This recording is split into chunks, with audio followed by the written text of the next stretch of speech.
नमस्कार। एनजीओ चाय पे चर्चा होने वाली है और ये एक एनजीओ संगठन है जहां आप देख सकते हैं तमाम महिलाएं मौजूद हैं। इनसे हम बात करेंगे जो लोकसभा चुनाव है उसको लेके वो कैसे देखते हैं। 2024 के लोकसभा चुनाव को लेके बात करेंगे और देश में जो प्रधानमंत्री जी का क्या काम है, क्या उद्देश्य है, क्या मिशन है, उसको लेके महिलाएं क्या सोचती हैं। आज हमारे साथ कई लोग मौजूद हैं, लेकिन हम आज बात करेंगे। क्या नाम है मैम? मेरा नाम सुनीता सिंह है। मोदी जी के कामों से कितनी संतुष्ट हैं आप? 101% मोदी जी हैं तो मैंने कहा ना मुमकिन है। देखिए, राम मंदिर 500 साल से पड़ा हुआ था वीरान। टैंड में भगवान श्री रामचंद्र जी थे, लेकिन किसी की हिम्मत और औकात नहीं हुई कि वो राम मंदिर बनवा सकते। हालांकि कोर्ट ने फैसला दिया और कोर्ट के फैसले के बाद ही हमारे कह सकते हैं हमारे प्रधानमंत्री इस तरीके से उन्होंने उसका उद्घाटन भी किया और उनकी देखरेख में भाजपा जब आई है तभी वो बनना मंदिर शुरू हुआ है। तो ये हमारे लिए बड़ा भाग्यशाली गौरव की बात है, क्योंकि ये मुद्दा विपक्ष में जो अभी हैं राहुल गांधी जी, कांग्रेस, उनके पूर्वज जो हैं, ये जो मुद्दा फंसाने वाला जो काम किया था, ताला खुलवाने वाला, उन्हीं का ही काम था। तो अब हमने ये कोर्ट से हमारे अधिकार में फैसला दिया अगर कोर्ट ने, और हमने ये मंदिर बनवा दिया और मोदी जी के हाथों से उसका उद्घाटन हुआ। हम सब सौभाग्यशाली हैं, जितने सनातनी हैं, जितने हिंदुस्तानी हैं, सब बहुत भाग्यशाली हैं कि मोदी जी के राज में ये हुआ। आप एक बात बताइए, धारा 370 किसी की हिम्मत नहीं थी, आज भी विरोध हो रहा है।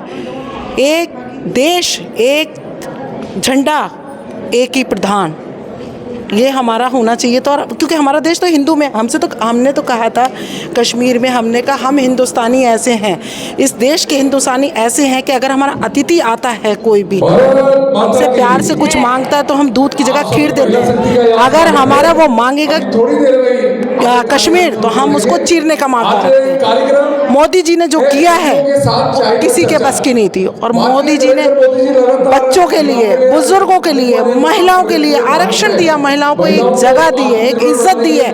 कैसे महिलाएं भूल जाएंगी? ऐसे हमारे देश के प्रधानमंत्री। जैसे विपक्ष के लोग बोल रहे हैं कि मंदिर से ज्यादा शिक्षा जरूरी है, हॉस्पिटल जरूरी है, आपको क्या क्या कहना चाहिए? मंदिर से ज्यादा शिक्षा जरूरी है, जो युवा बेरोजगार हैं, अस्पताल जरूरी है। देखिए, आप घर में रहते हैं अपने, आप खाना भी ज़रूरी है, पानी भी ज़रूरी है। ऐसे आपको ऊर्जा के लिए ये सब चीज़ें मिलती है ना, ऐसे हमें ऊर्जा के लिए हमारे भगवान श्री रामचंद्र वो भी हमारे लिए ज़रूरी है। देश में इतनी बेरोजगारी फैल रही है, देख रहे बेरोजगारी है, मोदी जी बेरोजगारी को लेकर कुछ नहीं कर पा रहे, उसको लेकर क्या कहेंगे? देखिए, आपको मैं बताऊं, जो बेरोजगारी की बात आपने कही है, मैं आपको बता दूं, आज अयोध्या जी में आज जो मंदिर बना है, आप जाकर देखिए वहां पर बेरोजगारी कितनी थी, लेकिन आज हर व्यक्ति को काम मिला है। अभी तो कहा जा रहा है कि काफी दुकानों को हटा दिया गया, छोटे मोटे दुकानदारों को हटा के फिर मैं स्वयं देख कर आई हूँ, जो पुरानी जो दुकानें एज इट इज ऐसी है, आप देखिए। रोडों का चौड़ीकरण हुआ है, उसको देख के कहा जाए कि उनको जगह दी गई है, उनको उनकी व्यवस्था करी गई है। देखिए, कुछ बढ़िया सुंदर करने के लिए, क्योंकि देश के हित में सारे कार्य हो रहे हैं, तो सुंदर बनने के लिए तो कुछ ना कुछ करना पड़ेगा ना। आप दिल्ली में अरविंद केजरीवाल के काम को कैसे देखती हैं? अरविंद केजरीवाल के काम बिल्कुल जीरो, क्योंकि हर चीज फ्री। आप जाकर देखिए सड़कों की हालत क्या है, आप जाकर देखिए महिलाओं की हालत क्या है। महिलाएं पीछे पीछे भागती है कि हमारी बात सुन लो। कुछ नहीं है, सिर्फ छलावा है, कुछ नहीं है, छलावा है, झूठ की बुनियाद पे। महिलाओं को आत्मनिर्भर बनाने के लिए, किसी भी बच्चे के लिए अगर वो पैसा कमा के लाता था, घर पे 10 रुपए लेकर आता था, तो वो 5 रुपए जाके शराब के ठेके में देता था। अनगिनत आपने शराब की दुकानें खोल दी, अनगिनत आपने शराब की दुकानें खोल दी, बर्बाद कर दिया, अपना घर बर्बाद कर दिया। तो आप ऐसे शासन चलाएंगे ये देश के लिए? महिलाओं के लिए अरविंद केजरीवाल कहते हैं कि मोहल्ला क्लिनिक है और बस में यात्रा फ्री है और 200 यूनिट बिजली फ्री है, उसको लेकर आप लीजिए ना, आप पैसे लीजिए ना, जो अफोर्ड कर सकता है आप उससे लीजिए। वो गाज कहाँ गिर रही है? आम जनता का। आप कोई हम पे दया नहीं कर रहे हैं, पब्लिक का पैसा ही आप बर्बाद कर रहे हैं। आप पब्लिक का पैसा बर्बाद कर रहे हैं। आपने शीश महल बनवाया है, कभी आपने देखा है वहाँ शीश महल उनका? आप शीश महल देखिए उनका, कहाँ से बनवाया है? जो आदमी 800 मारुति में चलने वाला और वैगनार गाड़ी में चलने वाला, बच्चों की कसम गाड़ी नहीं लूंगा, बच्चों की कसम बंगला नहीं लूंगा, आज उसने गाड़ी भी ली और बंगला ऐसा बना दिया कि आदमी 100 साल तक सोचेगा। तो कहाँ से बनाया? सिर्फ गरीब जनता की कमाई को लेके उसने बनाया।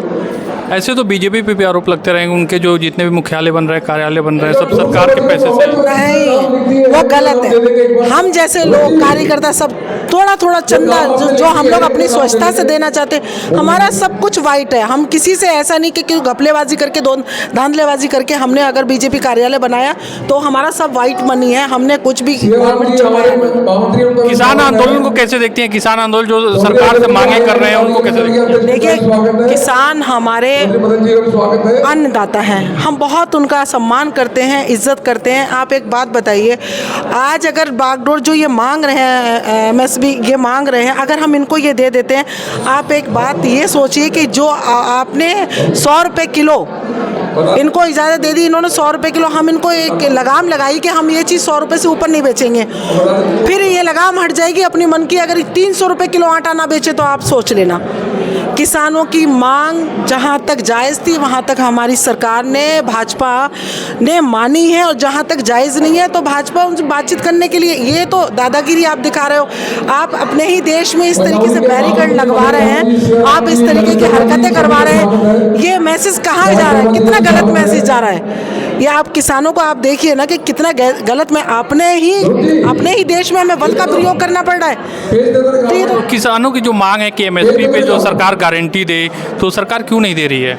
देखिए, मैंने अभी आपसे कहा कि अगर आप 100 रुपये की, सरकार ने ये एक फिक्स कर दिया कि आप 100 रुपये से ज़्यादा नहीं इस चीज़ को बेचेंगे, और वो अपना अगर वहाँ से अपना तो उसमें दखल है उसको हटा लेगी सरकार। तो वो अगर 300 में बेचे, 800 में बेचे, तो आम जनता के ऊपर ही मुसीबत आनी है ना उनका। आप एक बार बताएं, नाजायज़ से आपने जब कर्जा लिया है तो आप उस कर्जे को नहीं देंगे क्या?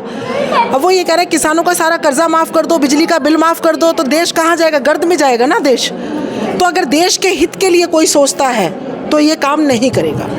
प्रधानमंत्री मोदी ने, बस एक मिनट, प्रधानमंत्री मोदी जी ने जो चुनावी वादा किए थे पिछले लोकसभा चुनाव में, जो 370 का था, उन्होंने 370 हटवाया। राम मंदिर का था, राम मंदिर भी हुआ, लेकिन कहीं ना कहीं देश में दो मुद्दे अभी जो है एकदम आग उबल रहे हैं, किसान का मुद्दा और दूसरा बेरोजगारी। तो इसको लेकर सरकार क्या, आपकी सरकार क्या चाहती है? किसान तो जब चुनाव का टाइम होता है तो मुंह उठा के आप क्या सोच रहे हैं ये निखालस किसान है? ये किसान नहीं है, ये किसान नहीं है, कुछ किसान है, बाकी इसमें कुछ देश विरोधी लोग हैं जो ये देश के ही लोग हैं ना, देश नहीं तो देश विरोधी। अब आप बताइए, खालिस्तान उनको दे दे, वो खालिस्तान वाले उसमें कुछ खालिस्तान भी मांगते हैं। कहाँ खालिस्तान की मांग? वहाँ कोई नहीं कर रहा, नहीं कर रहा है, लेकिन हैं उसमें इस तरीके के लोग, उसमें मिलावट है। किसान इस तरीके से कभी भी ऐसे मतलब पत्थरबाजी और ये सब चीज़ें जब हमारी सरकार कह रही है, हमारे मंत्री कह रहे हैं, कृषि मंत्री कह रहे हैं कि आप हमारे साथ बैठिए, समझौता कीजिए, हम बात करने को तैयार हैं। 6 राउंड की बातचीत हो चुकी है अब तक, लेकिन जो तुम्हारी जायज़ मांगे हैं उसी को तो सरकार मानेंगी। बेरोजगारी पे क्या कहना? देखिए, बेरोजगारी जैसे मैंने अभी आपको बताया, आप काशी विश्वनाथ में देख लीजिए, मैं वहाँ से बिलोंग, मेरी ससुराल वहीं की है। आज मैं जाकर देखती हूँ वहाँ की इतनी सुंदर स्थिति हो गई है कि आप देखिए कोई भी आदमी बेरोजगार नहीं है।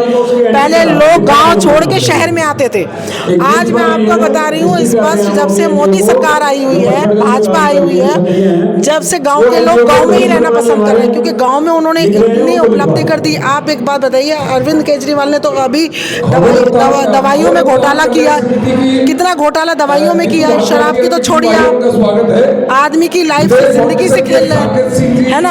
हमारे मोदी जी ने क्या किया, जन औषधि की दुकानें खोल दी, 75% डिस्काउंट दिया।